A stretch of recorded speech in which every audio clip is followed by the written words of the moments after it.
Okay. Is everybody good with the shot?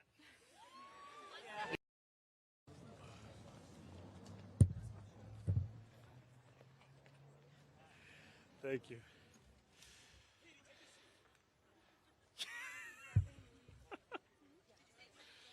All right. Okay. Is everybody good with the shot? Yes? Good by the press? Is Joe Anuda sitting on the floor somewhere? No. My goodness. Okay. Good afternoon, everyone.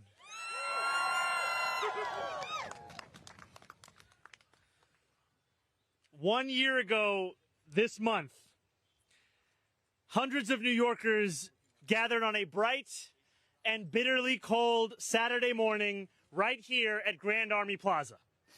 It was 6 months before the Democratic primary for mayor. We were in the low single digits in the polls at best. Every ounce of conventional wisdom said that our campaign was not supposed to work. Surely there was a better way to spend a Saturday than knocking on doors, talking to strangers, and crossing the small but real distances that separate us from one another. And yet, New Yorkers showed up at a moment when so many people feel isolated from one another and distant from a political system that can feel closed or unresponsive. They made a deliberate choice, not to be bystanders, but to become participants. Their own politics and their own vision for New York City being the driving force behind what they were going to do. And that meant knocking on doors of people who lived just blocks away but whom they had never met. It meant asking questions instead of assuming answers. It meant listening instead of lecturing, finding common ground.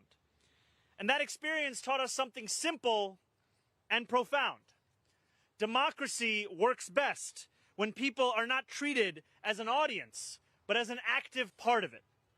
Governing demands the same. That is why we are here today. We are gathered at Grand Army Plaza, surrounded by powerful symbols of public life.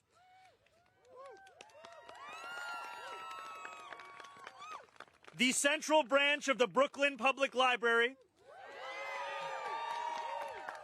designed like an open book, a statement that knowledge should be shared and accessible to all. The Soldiers and Sailors Arch, a Civil War monument honoring those who fought in a war waged for a new birth of freedom and the expansion of democracy itself. Prospect Park, public space built not to be exclusive or ornamental, but to be shared. These are reminders of a belief that once guided this city, that public infrastructure should be generous, beautiful, and open. But a city is not held together by buildings alone. It is held together by trust and by whether people feel connected to the decisions that shape their life. That social infrastructure has been neglected for too long. Too often, engagement is fragmented or symbolic. Too often, people are asked for input, but never see how it shapes outcomes. Today, that changes. With the signing of this executive order, we will be establishing the Mayor's Office of Mass Engagement, a fundamental part of city government dedicated to rebuilding our social infrastructure at scale. This office, combining and reorienting the existing Community Affairs Unit, Public Engagement Unit, and other initiatives, starts from a simple premise. Working New Yorkers know what they need to thrive. Our job is to make sure government listens, consistently and with real consequence. The Office of Mass Engagement will organize participation across this city, proactively reach those that have been excluded, and ensure that public feedback is embedded directly into how we design policies, deliver services, and make decisions. And to lead this work, I am proud to announce that Tasha Van Auken will serve as commissioner.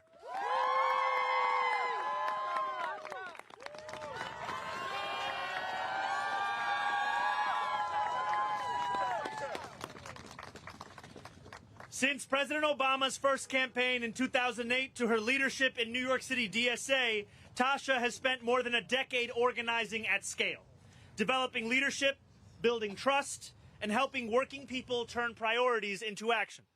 On our campaign, she mobilized more than 100,000 volunteers who knocked on more than 3 million doors. Not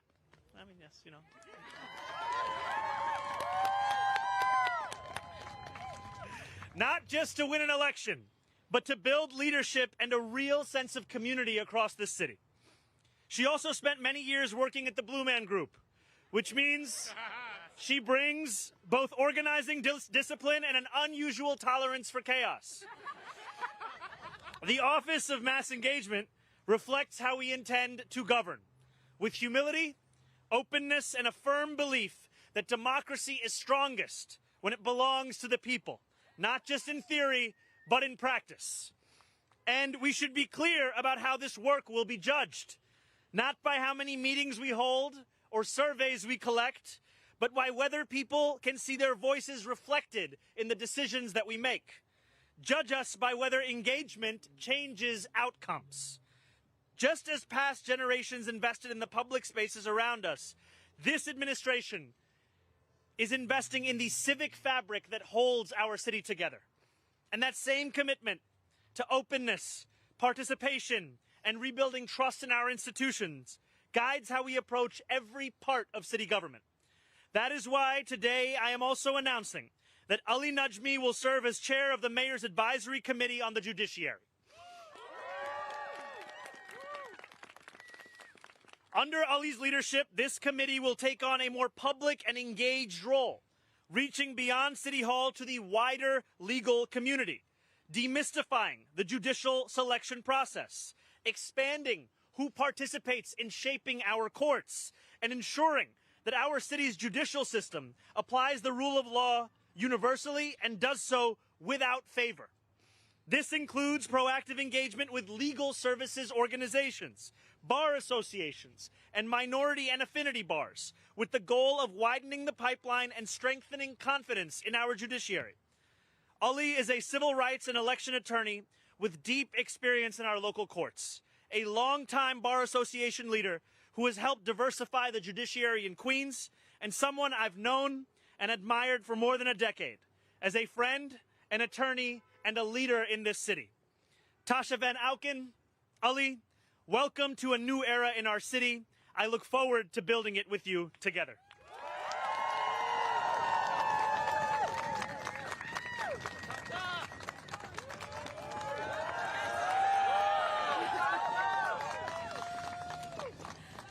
Thank you, Mr. Mayor. And thank you to everyone who's here today. As a kid growing up in Park Slope and later Flatbush, the Brooklyn Public Library, this branch, was a constant in my life. Its soaring facade and open entrance felt like an invitation, a promise that knowledge, curiosity, and possibility belonged to everyone. I spent hours inside of there researching school papers, scrolling through microfilm, not to date myself here, but lots of time with microfilm, trying to make sense of the world and my place in it. I didn't know it then, but I was learning something essential, that when public spaces are built with care and openness, they don't just serve cities, they help shape the people who move through them. That lesson deepened for me at Edward R. Murrow High School, where I was profoundly influenced by the late principal Saul Bruckner. He believed fiercely in young people and in the role public institutions can play in helping them find their voice. He taught generations of students that they mattered and that participation wasn't reserved for someone else. And yet, despite that early confidence, I spent many years trying to figure out how to engage politically in a way that felt meaningful, something that went beyond a one-off protest or a single campaign, but built power over time. That clarity started during the first presidential campaign of Barack Obama. It was there that I learned the transformative power of relationships, from learning alongside volunteer leaders to the simple but powerful act of canvassing a stranger. What I learned in 2008 stayed with me. through organizing with the New York City Democratic Socialists of America, and later serving in government as Chief of Staff to Assemblywoman Farah Souffrant-Forrest. Yeah. I kept returning to the same question. How do we build participation that lasts, where people don't just show up once, but develop the confidence and the relationships to shape real outcomes? That question came into sharp focus this past year. In Mayor Mamdani's campaign, more than 100,000 volunteers knocked on over more than 3 million doors across the city. But those aren't abstract numbers. They represent millions of conversations between neighbors who might never otherwise have met. They represent relationships built, confidence gained, and civic capacity that will last beyond any single campaign. Many of those incredible volunteers and organizers are standing with us today and everywhere. You all changed New York City, and I'm so grateful to you. At a time when so many people feel cynical, overwhelmed, or isolated, often alone with their phones, we found a way back to one another. Some of the most meaningful moments for me were when somebody would say, "I never thought of myself as political," and then describe the community and purpose that they found through this work. In many cases, it didn't just change how they saw politics, it changed how they saw themselves. That is what brings me to this role and to the work of the Office of Mass Engagement. The Office of Mass Engagement is about taking that ethos and making it part of how government works. It brings together public engagement efforts that have too often been siloed, streamlining them under a single coordinated office with the responsibility to make engagement meaningful across City Hall. It's about organizing participation at scale, strengthening feedback loops so public input shapes policy, and building the relationships and systems, human and digital, that make long-term co-governance possible. As Commissioner, my commitment is simple and serious: to help build a government that works for all New Yorkers, invites them in, and treats their participation as consequential. A government that doesn't just ask for input, but acts on it, and one that helps New Yorkers see themselves not as spectators, but as co-creators of our shared future. I'm deeply honored to take on this responsibility. And I'm excited to build this work alongside the mayor, our partner agency, and most importantly, the people of this city. Thank you.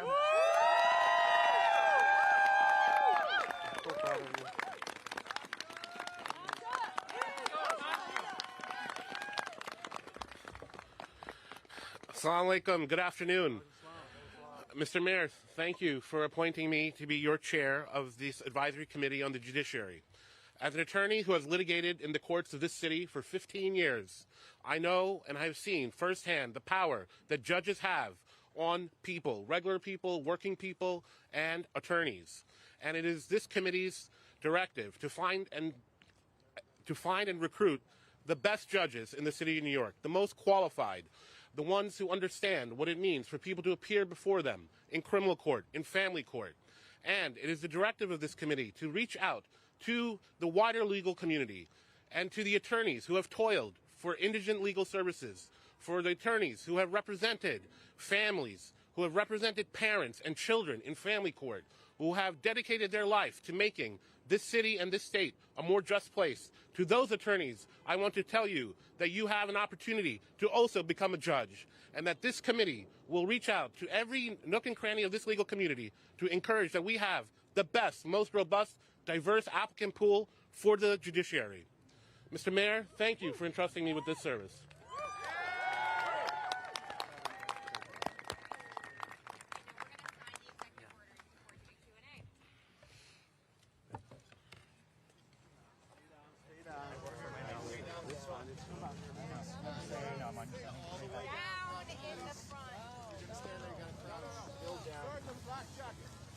All right, guys, get down. Everybody gets the shot.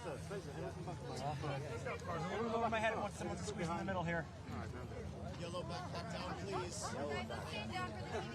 Go, everybody down. Down. Still. Can everyone go down?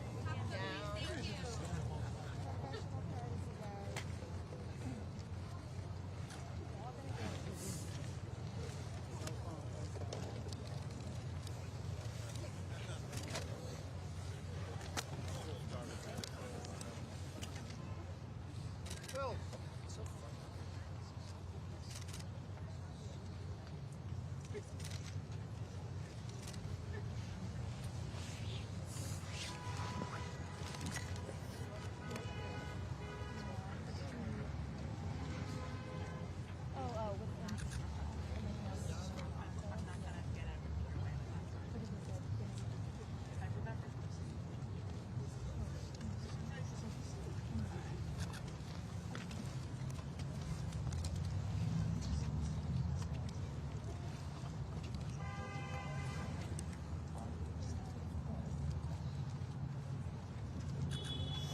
You okay back there?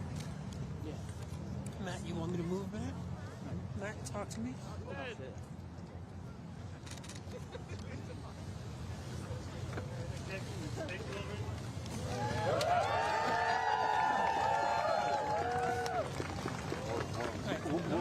Guys, we need to step back. Thank you. Can you have him hold the paper, please? Yes, yes. Oh, he's gonna hold the paper. My knees are good. No, I feel it. Here, grab your And let's just do one still picture in the middle if possible. Can you hold the legislation? One still Mayor, picture. can you hold the legislation? Thank you. Here we go. One display, please. Everybody, here we go. Down the middle, please. Thank you so much. Thank you. Down the middle. 4 TVs in the back. Great, thank you guys. All right, now we're gonna take questions. Everyone can take 10 steps back, please. Thank you. Back, everyone, please. Back. Behind your Watch stances. your back. Get back. Don't sit on him. Andy's back. I'm sitting. Give me a second. I'm an old man.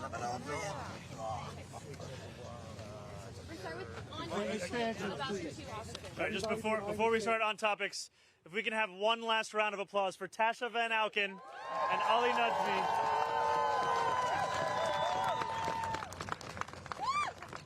And now we can begin with all the on-topic questions. Mr. Mayor, how you doing? How's it going? Good. A little colder than I thought, so I'm going to put the gloves on for a second. Real leather or I have 2 questions. vegan? Can I do an on-topic after? I'm not going to Yeah, put my go nose ahead. So the on-topic is about the office, the new engagement office. Obviously, Tasha, you worked a lot on the campaign side, and it's like that's separate from government, separate C4 that's trying to market a strong unit force. Can you explain what are like the legal differences in what you're going to do and what that group your work before? Like, how do they differ? And then to follow up. So I'll just speak a little bit to it, and if you want to add anything, feel free. You know, the work of civic engagement has existed before today. It has been a part of city government. However, it has often been siloed in different parts of city government infrastructure, sometimes under different offices, sometimes through different initiatives. Part of the intent of this executive order is not just to create a new office of mass engagement, but also to cohere all of the work that is already being done into one place, so that we can ensure that it's not duplicative and it's actually fulfilling its intent. And then the other part of this is to transform what government deems to be acceptable when it comes to public engagement and outreach. Oftentimes, the outreach and engagement of city government is done with an intention to justify a decision that's already been taken. The point of this office is, however, to make decisions with a large part being what the public actually thinks about those decisions. And I can think of no one better than this New Yorker to my left, who fundamentally reshaped what so many across the city, including myself, thought was possible in terms of the engagement in a citywide race to bring more than 100,000 people out to knock on doors and make phone calls. Do you want to add anything? You can always go for it. Sounds good. So what's the budget for this new office? And then also, is this, I know today is just day 2, but is this also a way to ensure that you are able to keep everybody engaged so you can get reelected again? I have to tell you, this is done with the intention of delivering for New Yorkers today, delivering for New Yorkers every single day. And I think what is so critical is that we have an opportunity in this moment where New Yorkers are allowing themselves to believe in the possibility of city government once again. That is not a belief that will sustain itself in the absence of action, in the absence of actually delivering for them. And so it is right now, in a moment like this, where we need to institute this kind of an office, this kind of an approach. And I would also say there is a through line between the actions taken to establish this new office and also the appointment of Ali Najmi in leading the recruitment and outreach efforts for our judicial system. Because too often, the ability for a New Yorker to become a judge has been determined by who they know as opposed to the work that they do. And what Ali is going to bring forth is a newfound focus on ensuring that not only does our judicial system reflect the city that it serves, but also that it reflects a commitment to excellence and an application of the law in a universal manner. How many employees? Will they be civil service or will they be appointees? There are a number of employees within this office that are already working for the city within previously existing offices, and then the specifics of how it will expand beyond that is something that we will be sharing later. talking to Sal Albanese this morning, and he said one of your best qualities is you're a really good listener. That's very kind of him. With respect to this new agency, can you give us an example of a time where you spoke to the public or a group of stakeholders and it made you change your mind on a certain policy or issue? You know, a few years ago, I was an assembly member conducting a number of meetings on the MTA. My chief of staff, L. Bisgard Church, and I were looking to put together a campaign in Albany that would look to fix the MTA. And so we had meetings with journalists, meetings with policy experts, meetings with MTA officials themselves. It was actually an MTA official who told me in one of those meetings that if you really cared about equity, you would focus more on the bus. And it was soon after in a meeting that I had with a friend of mine, Alicia Singh, who brought up the fact that in order to deliver not only in terms of economic relief, but also in terms of public safety, this would mean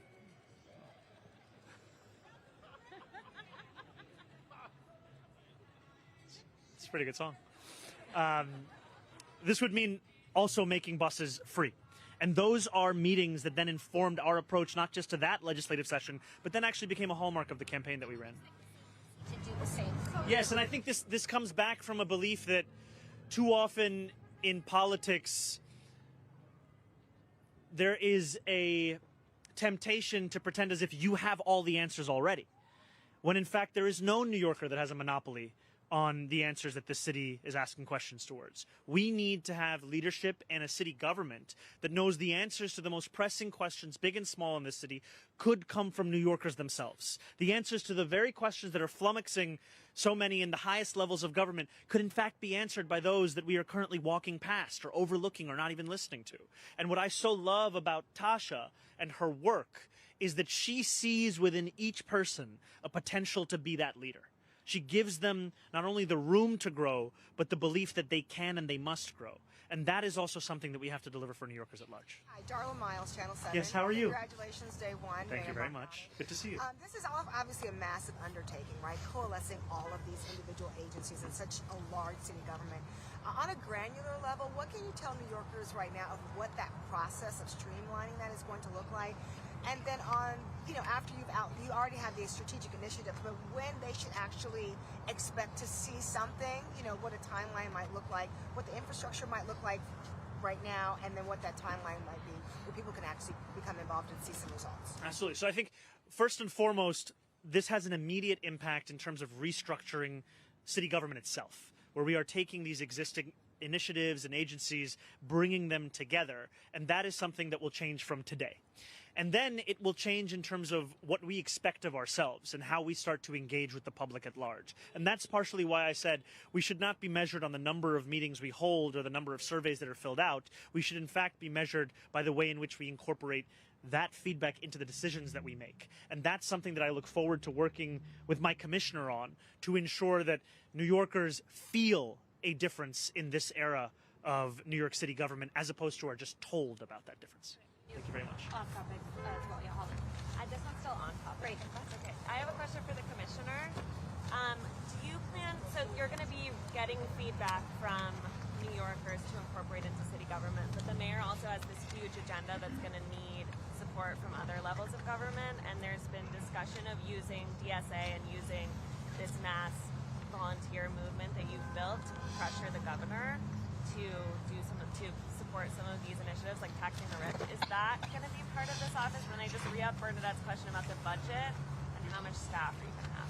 So I am going to demand the world from Tasha in her new position as the commissioner of the Office of Mass Engagement, and I'm also going to give her more than 5 minutes before she gets into the position to have to answer some of the specifics around budget and personnel, though I do assure you that this is going to be an office that will have the backing of myself as the mayor of this city. And yesterday, I think it was yesterday, the inauguration, I mentioned in my speech that let us not allow victory to become an invitation to turn off the news. We have seen sometimes in our politics a description of success as the ability for Americans to return back to their lives. We want to make clear that our successes will be achieved together with the New Yorkers who brought us to this point and all others that call this city their home.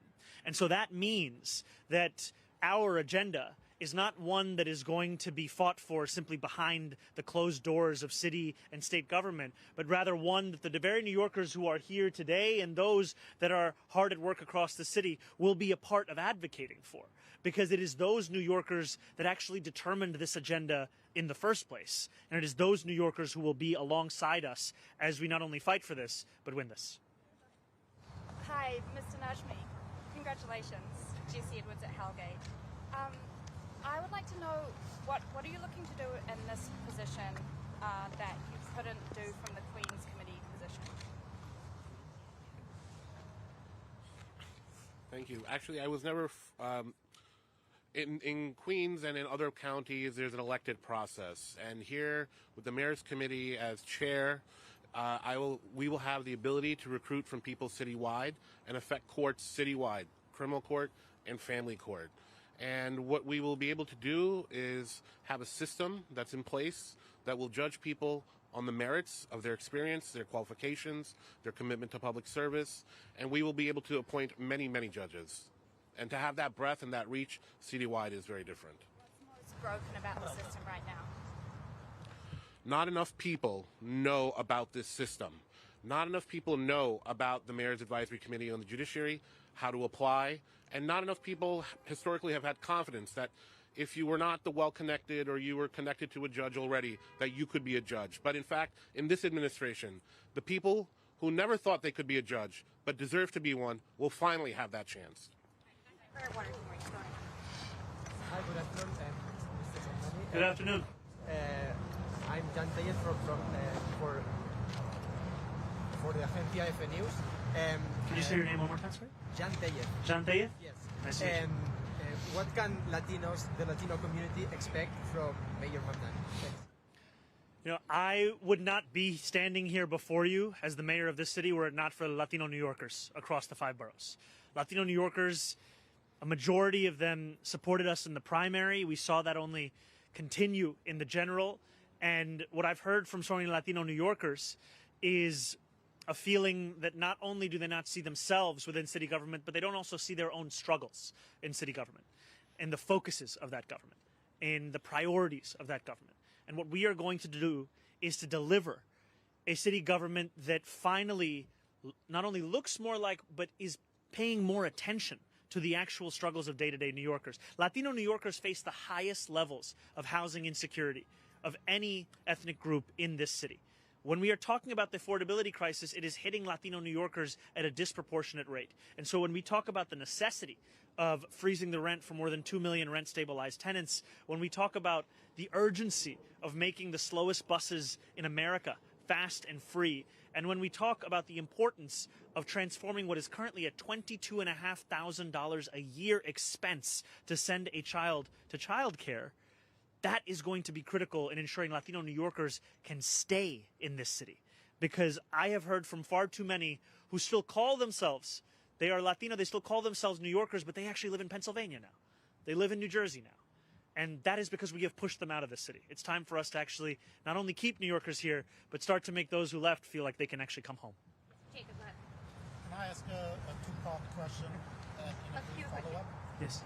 So, would you address the criticism on the revoking the 2 executive orders on anti-Semitism? And PDS, some call it intentional. How would you respond to that? And the second part is the IRA definition on anti-Semitism is actually an issue that a lot of major Jewish groups oppose, and they support something else. Is there any measure that you would consider that would define what anti-Semitism is?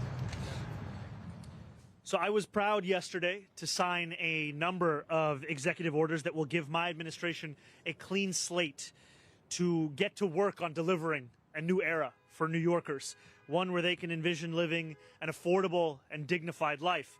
And my administration will also be marked by a city government that will be relentless in its efforts to combat hate and division.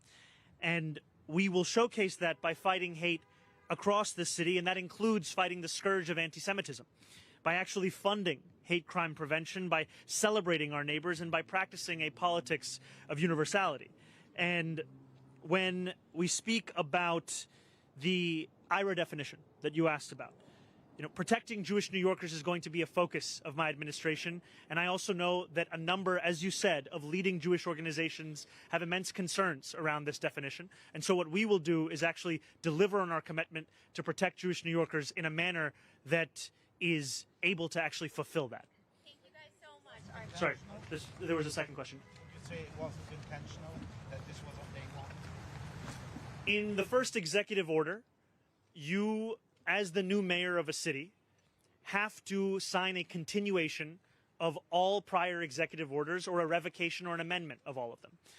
And so what we did was to sign an executive order that continued every executive order that predated the moment when our former mayor was indicted, a moment when many New Yorkers lost even more faith in New York City politics and the ability of city government to actually prioritize the needs of the public as opposed to the needs of the person. And what we will now do is showcase that new era to protect each and every New Yorker and to deliver for those same New Yorkers in a manner that they have not seen under prior administrations. Thank you so much. Thank you guys so much. All right, we're going.